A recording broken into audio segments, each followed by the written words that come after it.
네, 오늘 우리에게 주신 하나님 말씀은 로마서 3장 20절에서 24절까지 말씀입니다.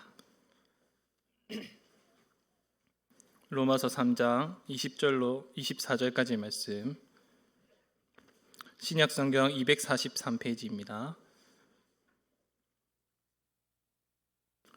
로마서 3장 20절로 24절 말씀을 제가 봉독하겠습니다. 하나님의 말씀을 들으십시오. 그러므로 율법의 행위로 그의 앞에 의롭다 하심을 얻을 육체가 없나니 율법으로는 죄를 깨달음이니라. 이제는 율법 외에 하나님의 한 의가 나타났으니 율법과 선지자들에게 증거를 받은 것이라. 곧 예수 그리스도를 믿음으로 말미암아 모든 믿는 자에게 미치는 하나님의 의니 차별이 없느니라. 모든 사람이 죄를 범하였음에 하나님의 영광에 이르지 못하더니 그리스도 예수 안에 있는 속량으로 말미암아 하나님의 은혜로 값없이 의롭다 하심을 얻은 자 되었느니라. 아멘. 네, 계속해서 하이델베르크 율문밥 23주일 59문부터 61문입니다. 제가 문을 읽으면 성도님들께서 답하시겠습니다. 이 모든 것을 믿는 것이 당신에게 지금 어떤 유익을 줍니까?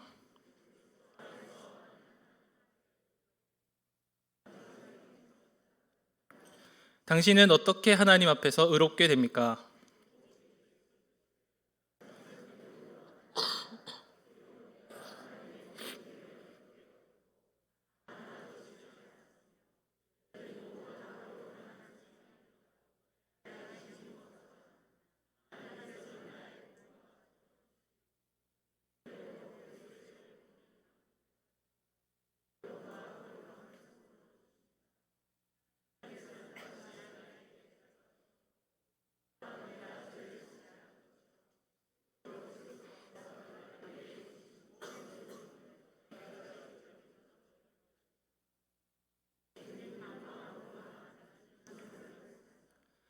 당신은 왜 오직 믿음으로만 의롭게 된다고 말합니까?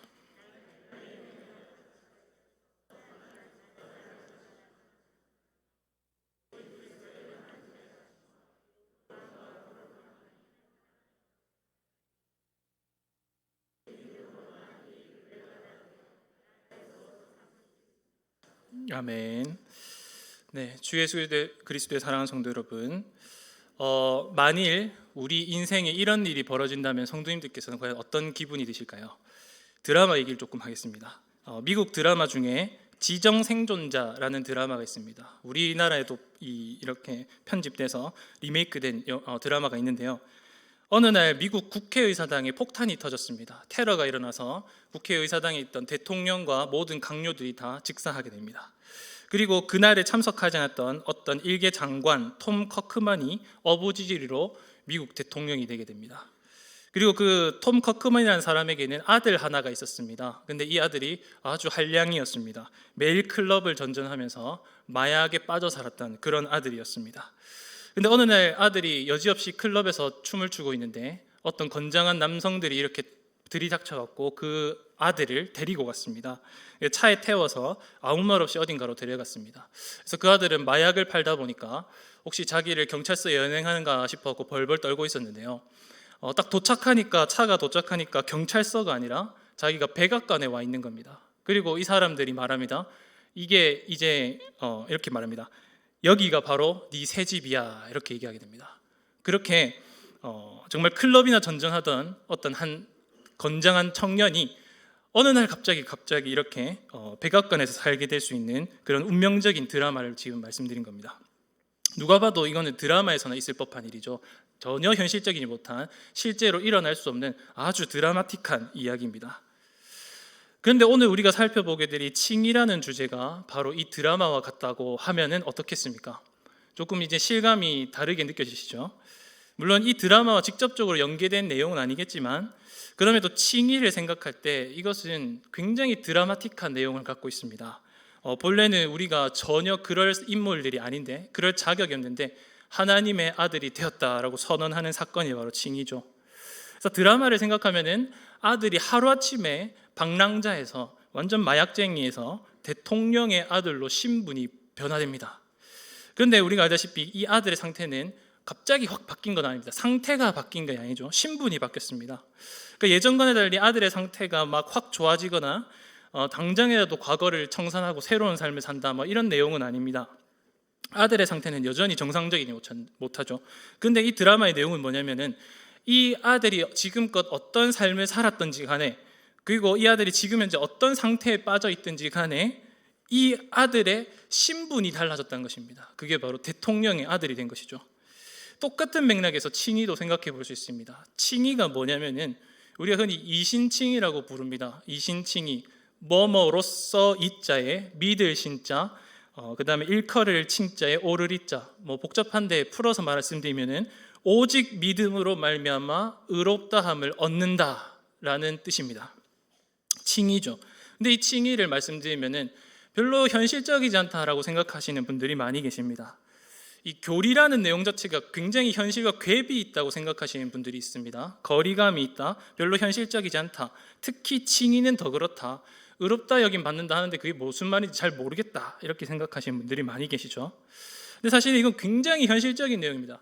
제가 말씀드린 이 드라마 내용보다 훨씬 더 실질적인 내용입니다. 성경의 가르침대로 말씀드리면 우리는 방랑자이죠. 다르게 말씀드리면 죄인들입니다. 신분상으로도 그렇고 여러분들의 상태도 그렇습니다. 근데 칭의가 무엇을 말씀하냐면 누가 보더라도 죄인인 이 인간을 하나님께서 당신의 아들 예수 그리스도를 보시고 의롭다고 여겨주신 것입니다. 죄인인데 너희는 죄인이 아니야 라고 하시는 사건입니다. 그러니까 우리의 상태는 여전히 죄인이고요, 볼품없는 방랑자입니다. 근데 하나님은 이런 우리 상태와 관계없이 예수님 때문에, 예수님으로 말미암아 우리를 의롭다고 여겨주신다가 칭의입니다. 그러니까 우리를 상태를 보시면서 너희는 틀렸어 이렇게 하는 게 아니라 그리스도를 보시고 너희는 의롭다라고 여겨주신다, 이것이 바로 칭의의 복음이죠.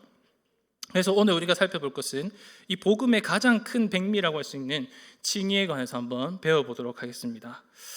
종교개혁자 마르틴 루터는 칭의를 이끌어서 교회를 서게도 하고 넘어지게도 하는 교리라고 했습니다. 그러니까 이것이 바르게 서 있으면 교회도 바르게 서는 것이고 이것이 한순간에 무너지면 교회도 한순간에 무너진다라는 취지에서 말했습니다. 즉 칭의는 교회 역사상 가장 큰 지각 변동을 일으킨 최고의 교리, 우리 신앙의 핵심 교리라고 볼 수 있습니다.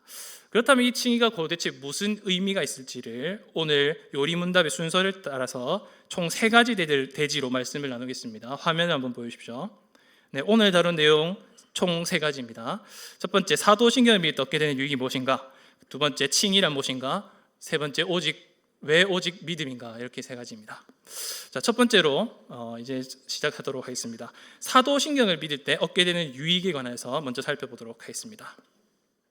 59문답을 한번 보십시오. 59문답을 보면은 지금까지 이제 우리가 배운 게 사도신경입니다. 지금까지 우리가 사도신경을 배웠는데 이 사도신경을 우리가 믿음으로써 얻게 되는 유익이 무엇인지를 먼저 질문하고 있습니다. 그리고 이에 대해서 답하기를 이렇게 답하고 있죠. 화면 한번 보여주십시오. 그리스도 안에서 나는 하나님 앞에 의롭게 되며 영원한 생명의 상속자가 됩니다. 이렇게 답하고 있습니다.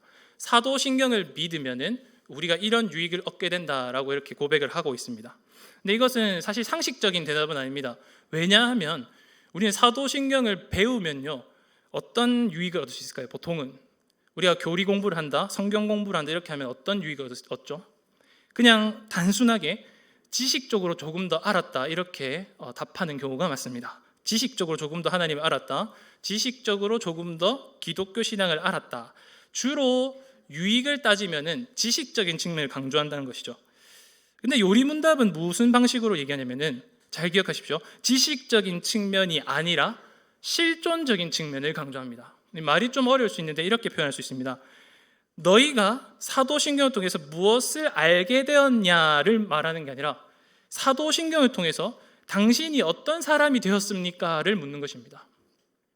보통 세대 교육이나 세대 문답을 하게 되면요, 질문을 합니다. 장로님들과 목사님들이 질문하는데 당신은 사도신경을 통해서 무엇을 얻게 되었습니까? 이렇게 질문하죠. 그러면 모범 답안이 이게 되어야 됩니다. 나는 이것을 배웠습니다, 저것을 배웠습니다, 이게 아니라 나는 이런 사람이 되었습니다, 이렇게 답하셔야 옳습니다. 이게 교리문답의 묘미입니다. 그러니까 교리를 배우는 목적은요, 우리가 얼마나 기독교 신앙을 지식적으로 잘 아느냐에 주된 목적이 있는 게 아닙니다. 교리의 핵심적인 목적은요, 우리 모두가 참된 그리스도인이 되는 것입니다. 이게 실존적 측면입니다. 그러니까 머리만 커져가고 교리를 배워서 머리만 커져가는 게 아니라 교리를 통해서 사람이 변화될 수 있다는 것을 믿는 게 우리 기독교 신앙입니다. 그래서 지금 우리가 열심히 교리를 배우고 있죠. 그리고 이렇게 실존적인 측면에 살면서 요리문답은 우리가 두 가지 형태의 사람으로 변한다 이렇게 말씀합니다. 그래서 다시 한 번 더 화면에 보여주십시오. 이 두 가지를 잘 이해하셔야 되는데요, 이렇게 표현하고 있습니다. 첫째, 그리스도 안에서 나는 하나님 앞에서 의롭게 됩니다. 칭의입니다. 두 번째, 그리스도 안에서 나는 영원한 생명의 상속자가 됩니다. 영생이죠. 칭의와 영생을 우리가 얻게 된다 이렇게 말합니다. 근데 여기서 중요한 게 뭐냐면은 과연 여기서 말하는 그리스도인의 실존이란 무엇인지를 다시 한번 생각해 봐야 됩니다. 실존이라고 하면은 우리 당장에 의롭게 되었죠, 우리는 영생을 얻었죠, 이렇게 답하기 쉬운데 핵심이 뒷부분에 있는 걸로 착각하지만 사실은 앞부분에 있습니다. 다시 화면에 보시면 제가 일부러 가로를 쳐놨는데 핵심은 무엇이죠? 그리스도 안에 있다라는 게 핵심입니다. 우리가 의롭게 되었다, 그 다음에 우리가 영생을 얻었다. 이것보다 훨씬 중요한 게 뭐냐면 첫 번째, 그리스도 안에 있다. 이게 우리의 실존입니다.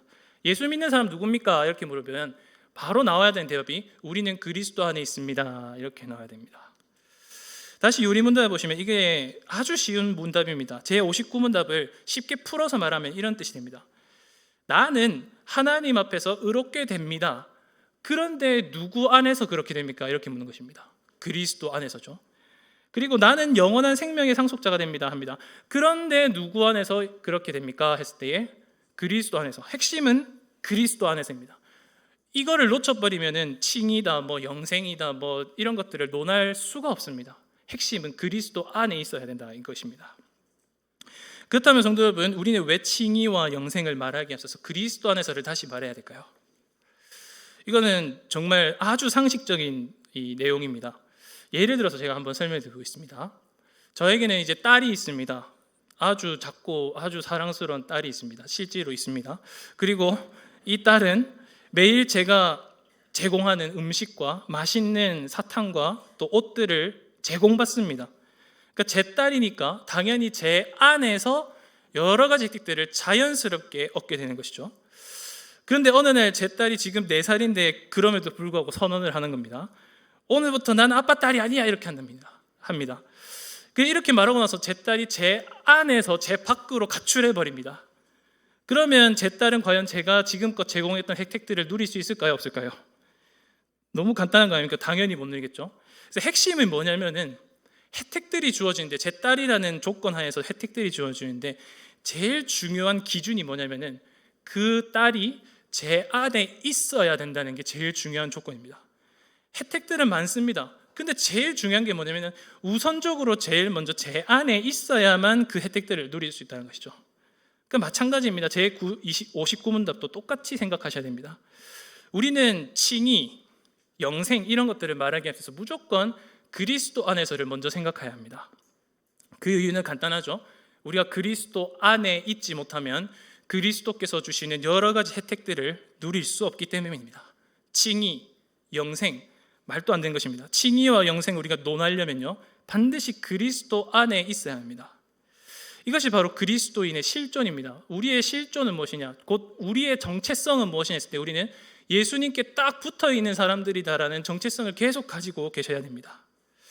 16세기 초 영국 케임브리지 설교자 존 프레스톤은 그리스도 안에서라는 설교에서 이런 식의 표현을 썼습니다. 그리스도의 모든 혜택에 참여하기 위해서는 반드시 그리스도를 먼저 받아야 합니다. 우리는 선물을 되게 좋아하죠. 그러니까 사람하고 무관하게 누가 선물 주든 간에 일단 선물부터 챙기고 받자라는 심령을 갖고 있습니다. 근데 여기서 말하는 게 무엇일까요? 선물 받기 전에 선물 주시는 분을 먼저 받자라는 것입니다. 그리스도를 먼저 받아야 된다는 것이죠. 선물을 우리가 받고 누리기 전에 우리는 먼저 그리스도 안에 있어야 된다라는 사실을 밝히는 것입니다. 이게 핵심입니다. 우리가 칭의를 누리기 위해서는, 또 영생을 누리기 위해서는 무엇보다 그리스도와 접붙여 있어야 됩니다. 그리스도 안에 있지 않으면 칭의, 영생 아무런 소용이 없다는 사실을 먼저 잘 기억하시길 바랍니다. 그리고 이어지는 이제 두 번째 대지입니다. 이제 우리가 첫 번째로 그리스도 안에 있어야 된다는 사실을 먼저 말씀드렸습니다. 그렇다면 이제 그리스도께 우리가 딱 접붙여 있습니다. 딱 붙어 있으면 자연스럽게 그리스도로부터 무언가 오게 됩니다. 뭔가를 주시는 것이죠. 그 중에 대표적인 것이 바로 칭의입니다. 그렇다면 이제 이 칭의가 무엇인지를 우리가 한번 생각해 봐야겠죠. 도대체 그리스도께서는 우리에게 어떻게 이 선물을 주실까? 우리는 어떻게 의롭다함을 얻을까를 한번 생각해 보도록 하겠습니다. 이 내용이 바로 이제 오늘 요리문답 제26문답이 있는데요. 굉장히 긴 답변입니다. 설교를 준비하면서 이 내용을 다 다룰까 생각했는데 원래 처음 준비할 때는 안 다루려고 했다가 그냥 작심하고 한번 다뤄보려고 합니다. 그래서 조금 어려운 내용이 있을 수 있는데 내용이 좀 방대합니다. 그래도 화면을 좀 참고하시면서 제대로 한번 배워볼 수 있었으면 좋겠습니다. 일단 제60문답을 잘 이해하려면 이것이 비유법이라는 사실을 좀 아셔야 됩니다. 제60문답의 이 장황한 내용들은요 사실 비유인데요. 어떤 비유냐면은 우리가 하나님 앞에서 의롭게 되는 것은 일종의 법정에서의 재판과 같다라고 말씀하는 것입니다. 예를 들어서 잘 찾아보십시오. 제60문답 두 번째 문단에 보시면은 나의 양심이라는 게 등장합니다. 양심이 뭐죠? 눈에 안 보이지만 우리 속에서 우리를 고발하는 역할을 하는 우리 속의 법정이라고 생각하시면 됩니다. 근데 여기서도 똑같은 역할을 합니다. 양심은 우리 속에서 우리의 죄를 고소하는 원고 역할을 지금 감당합니다. 말하자면 양심은 우리 마음속에서 우리 죄를 들추어내는, 우리의 허물을 들추어내는 고소인 역할을 합니다. 근데 여기서 양심이 하나님 앞에, 곧 심판정 앞에, 하늘 심판정 앞에 딱 섭니다. 그리고 우리를 고소하기 시작합니다.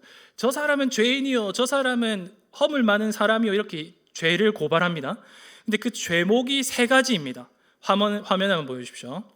제가 지금 60문답의 두 번째 문단을 압축해서 지금 이렇게 요약한 것입니다. 제가 한번 읽어보겠습니다. 첫째, 우리는 하나님의 모든 계명을 크게 어겼습니다. 두 번째, 피고인은 이 계명을 단 하나도 지키지 않았습니다. 세 번째, 피고인은 여전히 모든 악으로 향하는 성향이 있습니다. 이 세 번째는 무슨 말이냐면 상습범이다 이 말입니다. 죄를 너무 많이 짓는다 이 말입니다. 양심이, 성도님들 마음속에 있는 양심이 하나님 앞에 올라가고 하는 역할이 있는데 이 죄목들을 가지고 여러분들을 고소하는 겁니다. 그러니까 양심의 역할이 이런 것입니다. 이것을 간단하게 하나씩 살펴보겠습니다. 첫 번째, 우리는 하나님의 모든 계명을 크게 어겼습니다. 이것은 조금 신학적 용어로 자귀의 죄라고 부릅니다. 작위의 죄. 그러니까 하나님께서 금지하신 것이 있는데요, 하지 말라 이렇게 말씀하신 것이 있는데 우리가 자귀로, 스스로, 임의대로 그것을 범한다라는 뜻입니다.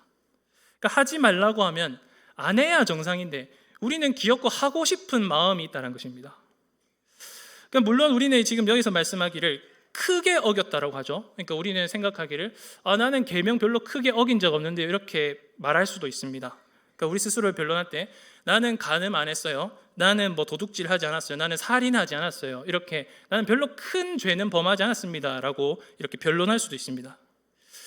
이런 식으로 어떤 죄는 크다, 어떤 죄는 작다 이렇게 이 규정 짓는 것은요 전형적인 로마 천주교식 죄 분류법입니다. 그러니까 대죄, 소죄 이렇게 나눠서 어떤 죄를 범하면 더 큰 벌이 주어지고 어떤 죄를 범하면 조금 작은 벌이 주어지고 이런 식으로 나누는 것은 천주교식 방식입니다. 죄의 경중을 따지거나 죄의 크기를 따지는 것은 거룩하신 하나님 앞에서는 사실상 무의미한 일입니다. 그러니까 거룩하시다 이렇게 표현하면 무슨 생각을 하시냐면은 진짜 하얀, 먼지 한 톨 없는 완벽한 하얀색 색도화지를 생각하시면 됩니다. 하얀 색도화지에 볼펜으로 점을 쫙 하나만 찍었습니다. 그럼 그 볼펜의 점은 얼마나 어떠한 역할을 하게 될까요? 아주 작은데도 미세한 먼지 같은 것임에도 불구하고 그 색도화지를 완벽하게 더럽히는 역할을 해버리죠. 그러니까 우리 죄라는 것이 크든 작든 간에 다 이와 같다는 것입니다. 우리의 죄는요 무한하신 하나님의 영광과 거룩하심과 순결하신 앞에서는 다 모든 것이 더럽고 진하고 깊은 죄가 될 수밖에 없다는 것입니다. 지금 그것을 지금 여기서 첫 번째로 말씀합니다. 양심이 이렇게 우리를 고발한 것입니다. 두 번째, 우리는 하나님의 계명을 단 하나도 지키지 않았습니다. 이렇게 합니다. 이것은 흔히 이제 부자기의 죄라고 부릅니다. 부자기의 죄가 뭐냐면은 마땅히 지켜야 할 계명이 있는데 그것을 온전하게 지키지 않았다 이 말입니다. 100% 지키지 않았다 이 말입니다. 그러니까 다시 말씀드리면 이럴 수 있습니다. 우리가 계속 이제 신앙생활 하다 보면은 점점 더 이제 도덕적인 인간이 되어갑니다.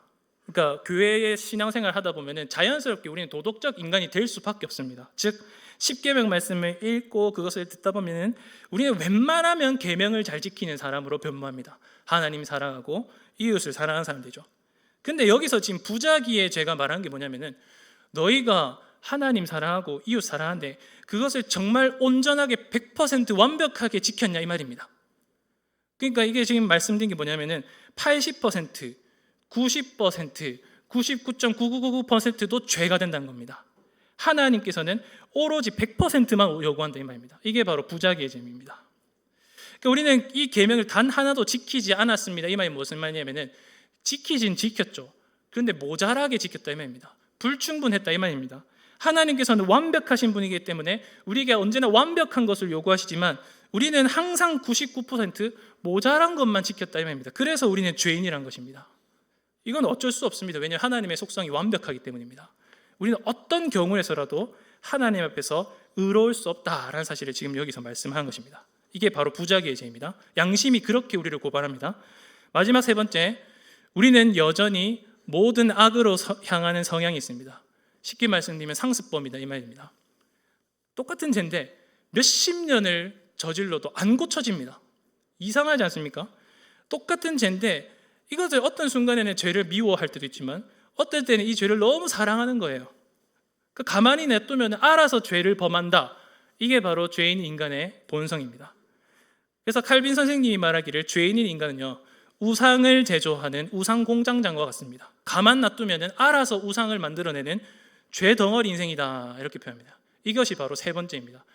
저자들은 우상 공장장입니다. 이렇게 양심이 우리를 고발하는 것입니다. 그러니까 무슨 말이냐면 이 세 가지 제목을 갖다 말씀드리면은 한마디로 사면초가다 이 말입니다. 우리는 하나님 앞에서 하나님의 심판대 앞에서 어떤 경우에라도 의로워질 수가 없습니다. 다른 누구도 아닌 내 속에 있는 내 양심이 나를 고발합니다. 그러니까 다른 사람이 나를 정죄하면 조금 할 말이 있겠지만 내 속에 있는 내 양심이 나를 고발하는 것입니다. 그러니까 누가 핑계를 댈 수 있겠습니까? 칭의의 가능성이 죄인인 인간에게는 완전히 0%다라고 지금 말씀한 겁니다. 양심이 우리를 고발합니다. 그런데요 불구하고 칭의가 우리에게 주어진다고 지금 말씀을 하는 것입니다. 그러니까 칭의라는 게 어떻게 보면 진짜 현실적으로 이루어질 수 없는 뜬구름 잡는 이야기인데 요리문답은 이런 놀라운 사건이 우리에게 벌어졌다라고 말씀하죠. 어떻게 이루어졌을까요? 육신문답 세 번째 문단을 보십시오. 두 번째 문단을 보았는데 세 번째 문단을 보시면 이에 대한 답이 나오고 있습니다. 화면에 보시고 우리 같이 한번 읽어보도록 하겠습니다. 세 번째 문단 정말 중요합니다. 같이 읽어보겠습니다. 시작. 하나님께서는 나의 공로가 전혀 없이 순전히 은혜로 그리스도의 온전히 만족해 하심과 의로움과 거룩함을 선물로 주십니다. 밑줄 그었는데 나의 공로가 전혀 없이 순전히 은혜로 칭의가 주어졌습니다. 그러니까 꿈꿀 수 없는 일이 현실이 된 겁니다. 그러니까 칭의는 이렇게 생각하셔야 합니다. 정말 먼 나라 이웃 나라 얘기고 완전히 우리에게 동떨어진 이야기인데 이 꿈꿀 수 없는 이야기가 현실이 됐습니다. 나의 공로 없이 순전히 은혜로 주어졌다는 것이죠. 칭의는 한마디로 선물입니다. 나는 아무것도 한 거 없는데 그냥 하나님이 주신 것입니다. 근데 여기서 주실 때에 세 가지 측면의 선물을 말씀합니다. 첫 번째, 그리스도의 온전히 만족해 하심. 두 번째, 의로움. 세 번째, 거룩함. 이 세 가지는요 서로 이 앞에 말씀드린 세 가지 우리의 죄목과 짝을 이루는 것들입니다. 이것도 간단하게 제가 정리를 좀 해봤는데요. 이해하기 쉽도록 화면 한번 보시기 바랍니다. 제가 차례대로 했는데 한번 읽어보겠습니다. 첫 번째, 만족해 하심입니다. 피고인은 계명을 어겼다. 그러나 이런 피고인을 대신하여 내가 곧 그리스도가 그 모든 죄값을 지불하였다. 이게 바로 만족해 하심입니다. 두 번째, 피고인은 계명을 지키지 않았다. 100% 완벽하게 다 지키지 않았다. 그런데 이런 피고인을 대신하여 내가 100% 계명 다 지켰다. 이게 의로움입니다. 나는 한 게 없는데 예수님이 나를 대신해서 계명을 100% 다 지키셨다. 이게 의로움입니다. 마지막 세 번째, 피고인은 여전히 악한 성향을 갖고 있다. 상습범이다. 그런데 그런 상습범을 내가 나의 옷으로 덮어주었다. 거룩함입니다. 이게 무슨 말인지 이해가 되십니까? 나는 잘하는 게 없는데 예수 그리스도가 오직 은혜로 아무 공로 없이 그냥 나에게 선물로 만족해 하심, 의로움, 거룩함을 주셨다라고 말씀합니다. 칭의는 선물입니다. 이렇게 세 가지 선물입니다. 만족해 하심, 의로움, 거룩함. 이것은 정말 정확한 하나님의 복음 말씀입니다. 만족해 하심이 무엇이죠? 만족해 하심은 하나님께서 그리스도 안에서 우리의 형벌을 다 만족했다라고 여겨주신 것입니다. 그래서 어떻게 될까요? 너희는 다시금 나에게 정죄함을 받지 않을 것이다, 이렇게 선언한 것입니다. 의로움은 무엇일까요? 너희는 이미 예수 그리스도 안에서 나의 계명을 다 지켰다, 이렇게 여겨주신 것입니다. 거룩함은 무엇일까요? 너희는 더러운데, 너희는 부정한데, 그런데 예수 그리스도 안에서 이미 내 거룩한 신부가 되었다라고 한 겁니다. 그러니까 완전히 인생 역전이라고 생각하시면 됩니다. 설교 서두에서 말씀드린 것처럼 방랑자에서 대통령의 아들이 된 것이죠. 완벽하게 인생 역전입니다. 그리스도 안에 있을 때에, 우리가 그리스도께 딱 붙어 있을 때에 그리스도께서 이렇게 선물을 우리에게 많이 주십니다. 얼마나 대단하고 놀라운 복음입니까? 그리고 여기 한 가지만 덧붙여서 말씀드리겠습니다. 칭의라는 것을 결국에는 이제 정리를 하자면은, 하나님께서 우리를 보시는데 죄와 허물로 덮인 우리를 보시는 게 아니라 오직 예수 그리스도를 보심으로 우리를 의롭다고 여겨주신다는 것입니다. 그러니까 핵심은 계속해서 말씀드리지만 그리스도입니다. 근데 여기서 이제 생각해 볼 게 뭐냐면은, 비록 우리는 그리스도 안에 있고 칭의라는 것을 얻었지만 우리는 여전히 죄인이라는 사실입니다. 그러니까 우리의 상태가 변하지 않는다는 것입니다. 계속 상습범이라 이 말입니다. 계속 비정상이라 이 말입니다. 그런데 칭의는 무엇을 말하냐면은, 앞으로 지금부터 영원토록 상습범임에도 불구하고 그런 거 하나도 상관없이, 우리의 상태랑 아무 상관없이 일방적으로 그리스도 안에서 단번에 우리를 의롭다고 여겨주시는 것입니다. 그러니까 일생에 우리가 얼마나 죄를 많이 짓겠습니까? 앞으로 살아오는 동안 계속 상습적으로 우리가 죄를 범하겠죠. 또 얼마나 더러워지겠습니까? 얼마나 부정한 인간이 되겠습니까? 근데 그런 상태를 하나도 보지 아니하시고 하나님께서는 오직 예수님만 보시고 우리를 의롭다고 여기신 것입니다. 신분이 달라진 것이죠. 상태는 똑같은데 똑같이 볼품없고 초라하고 경건하지 않은데 오직 예수 그리스도 안에 있을 때에 하나님은 우리를 완전히 새 사람처럼 바라보신다라는 것입니다. 이거를 믿으셔야 됩니다. 우리는 안 변하는데 하나님은 다르게 보시기 시작하십니다. 우리는 스스로를 정죄하고 판단하고 못된 놈이다 이렇게 말하지만 하나님께서는 그렇게 보시지 않는다는 게 칭의입니다. 북미 자유개혁교회 목사 코르넬리스 프렁크가 칭의의 이러한 특징을 이렇게 설명합니다. 하나님께서 우리를 의롭다고 하실 때에 우리는 여기에 아무것도 보탤 게 없습니다. 우리를 의롭다 하시는 하나님의 판결은 우리 안에 있는 어떤 것에도 근거하지 않습니다. 우리의 일이든 체험이든 한숨이든 탄식이든 기도든 하나님께서는 우리를 의롭다 하실 때 그 어떤 것도 계산에 넣지 않습니다. 털큰 만큼도 넣지 않습니다. 하나님께서는 다만 온전히 자기 아들의 의만 보십니다. 그러니까 칭의를 생각하실 때에 하나님은 우리의 상태를 보지 않는다는 사실을 잘 기억하십시오. 오직 우리 하나님께서는 우리를 사랑하시고 또 우리가 예수 그리스도 안에 있을 때에 예수 그리스도만 보시고 우리를 의롭다고 여겨주신다는 사실입니다. 근데 이런 점을 생각했을 때에 오늘날 우리의 현실을 한번 잘 곱씹어 보십시오. 그러니까 우리가 지금 살아가는 21세기 현실을 이렇게 요약하자면은 끊임없는 자기 증명의 시대라고 볼 수 있습니다. 그러니까 우리는 지금 계속해서 자기를 증명해야 되는 시대를 살고 있습니다. 네가 얼마나 의로운지를 증명해봐라. 네가 얼마나 유능한지를 증명해봐라. 이런 시대를 살고 있습니다. 그렇다 보니 자연스럽게 칭의라는 것이 어떻게 퇴색될까요? 칭의를 말하는데 이거를 자기 증명으로 생각하는 것입니다. 그러니까 오늘날 우리가 몸담고 있는 교회 문화가 끊임없는 자기 증명의 문화입니다. 그러니까 끊임없이 자기 노력을 통해서 또한 끊임없는 자기 수양을 통해서 하나님과 사람 앞에서 계속해서 자기를 증명해야 된다라고 하는 것이죠. 그러니까 마치 우리가 경건하지 않으면은 하나님이 경건하지 않은 우리를 버리시는 것처럼, 마치 우리가 의롭지 못하면 하나님께서 우리를 거들떠도 보지 않는 것처럼 하나님을 자비 없는 아주 못된 분으로 매몰차게 몰아가는 것이죠. 그리고 교회 문화 속에서도 마찬가지입니다. 다른 형제들을 봤을 때에 모자람이 있는, 상태가 온전하지 않은 형제들을 봤을 때에 아주 무자비하게 사랑 없이 매몰차게 정죄하는 것입니다. 이것이 우리가 몸담고 있는 자기 증명의 문화입니다. 근데 이러한 문화 속에서 우리는 대항 문화를 만들어야 되겠죠. 그 대항 문화가 바로 칭의입니다. 칭의를 회복하셔야 됩니다. 우리는 칭의를 생각할 때마다 우리의 상태와 상관없이 우리를 그저 그리스도 안에서 받아주시는 하나님의 은혜를 생각해야 됩니다. 우리와의 상태와 상관없이 오직 은혜로 우리를 거저 변화시키시는 하나님의 사랑을 기억해야 됩니다. 이거는 자기 증명이 아닙니다. 자기 증명이 아니라 오히려 자기 부인에 가깝겠죠. 어떻게 자기 증명, 곧 이 자기 증명을 통해서 내가 의롭다, 내가 깨끗하다, 내가 선하다는 것을 우리가 증명할 수 있겠습니까? 못하죠. 근데 우리는 이러한 자기 증명을 통해서 계속해서 칭의를 얻어내려고 하는 것입니다. 그거는 틀린 것이라는 것입니다. 오히려 우리에게 필요한 것은 무엇일까요? 자기 증명을 하지 마십시오. 하나님 앞에서 내가 얼마나 의로운가, 경건한가 증명할 게 아니라 그냥 단순하게 나에게 의로움을 선물로 주신 하나님을 즐거워하시면 됩니다. 그러니까 우리 신앙이 새롭게 정립되셔야 됩니다. 하나님을 정말 즐거워하십시오. 칭의를 생각할 때마다 우리가 하나님께서 어떻게 나를 증명할까 이렇게 안달복걸하는 게 아니라 그냥 은혜를 누리시면 됩니다.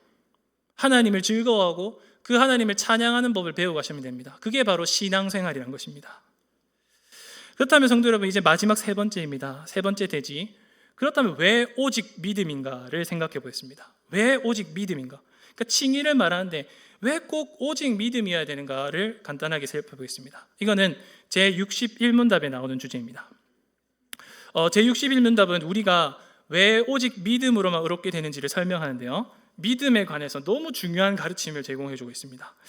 믿음이 무엇인가를 아주 잘 보여주는 문장이 바로 있는데요, 바로 첫 번째 문장입니다. 61문답 첫 번째 문장을 보십시오. 나의 믿음에 어떤 가치가 있어서 하나님께서 나를 받으실 만한 것은 아니며 라고 했습니다. 이게 믿음입니다.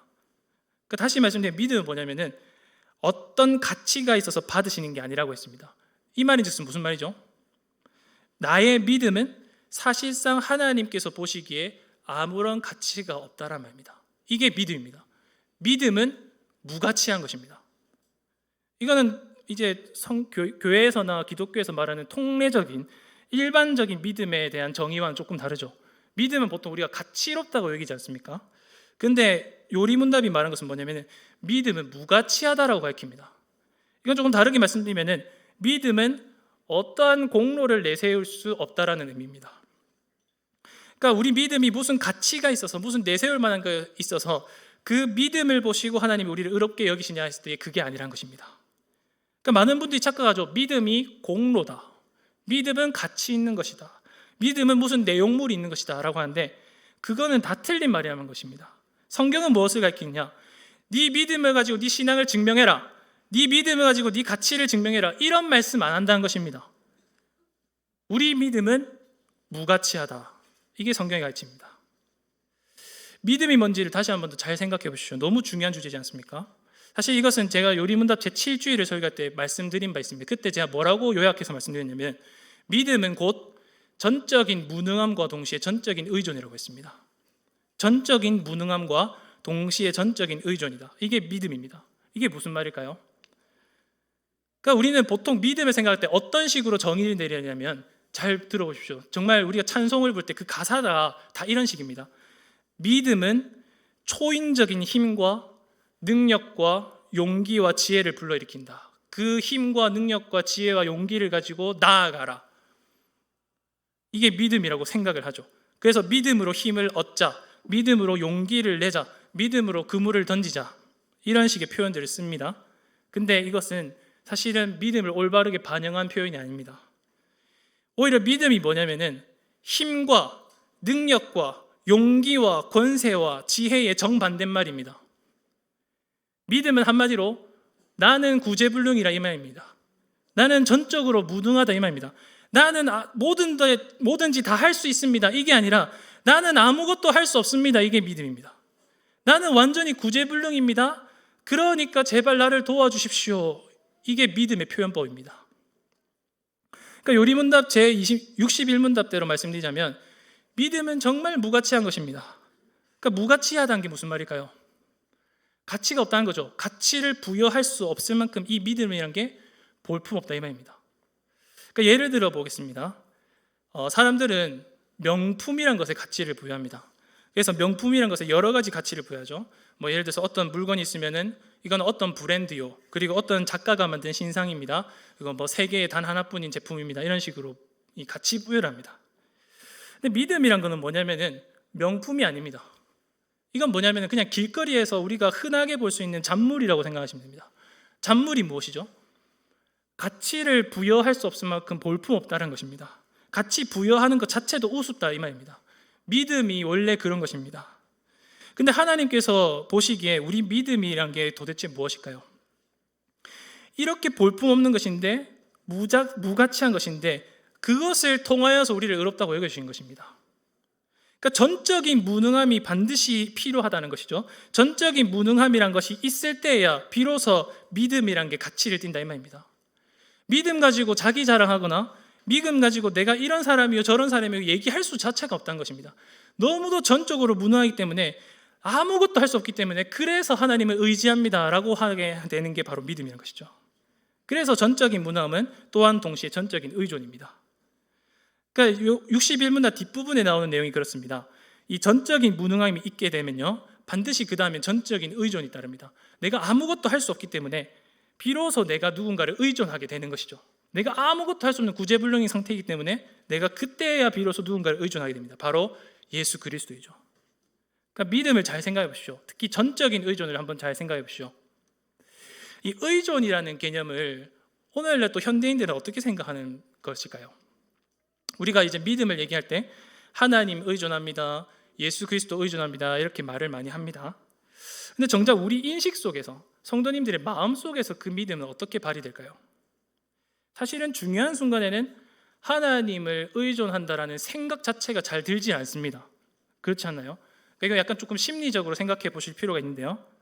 우리는 하나님 의존하거나 혹은 그리스도를 의존하기보다 사람을 의존할 때가 훨씬 더 많습니다. 특히 사람 중에서도 자기 자신이죠. 우리는 자기가 신인 줄 압니다.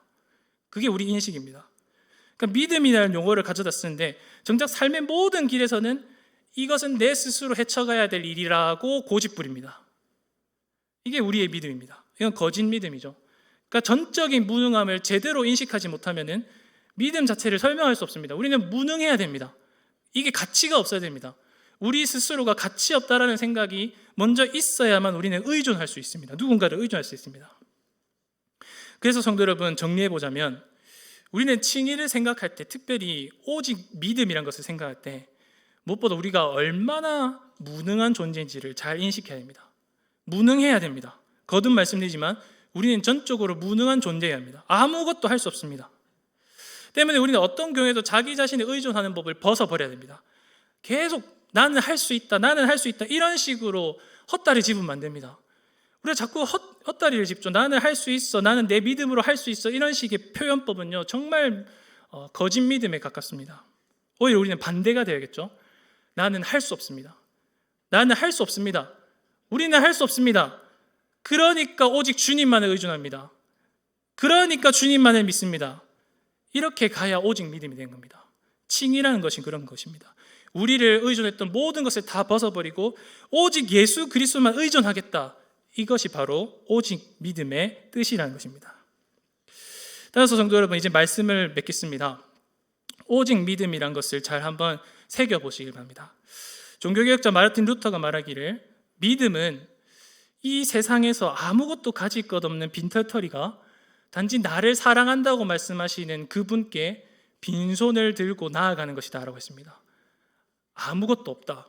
아무것도 없다. 나는 아무것도 할 수 없다. 이 전제 조건이 있어야만 믿음이 가능하다고 말했습니다. 전적인 무능함입니다. 전적인 무능함을 깨달으셔야 됩니다. 그리고 그 순간에 우리는 해야 됩니다. 나는 하늘 할 수 있어. 나는 극복할 수 있어. 나는 용기를 낼 수 있어. 나는 지혜를 얻을 수 있어. 이렇게 하는 게 복음이 아니라 칭의가 아니라 나는 할 수 없습니다. 도와주십시오. 나는 할 수 없습니다. 도와주십시오. 나는 할 수 없습니다. 주님 의존합니다. 이렇게 가는 게 칭의의 복음이라는 것입니다. 그러니 한 주간 동안 삶을 살아가실 때에 나는 할 수 있어, 나는 할 수 있어, 이런 나의 자아의 헛된 외침에 속지 마시길 바랍니다. 오히려 반대로 가십시오. 나는 할 수 없습니다. 하나님 그래서 의존합니다. 이러한 칭의의 복음을 붙들며 살아가시는 성도님들 되시기를 바랍니다. 한번 하나님께 전적으로 자기 자신을 내어 맡기십시오. 모든 것을 다 하나님께 내어 맡기십시오. 그러한 믿음과 신앙 안에서 이 칭의의 복음을 갖고 살아가시는 복된 성도님들 되시기를 바랍니다. 우리 들은 말씀 기억하며 함께 기도하겠습니다.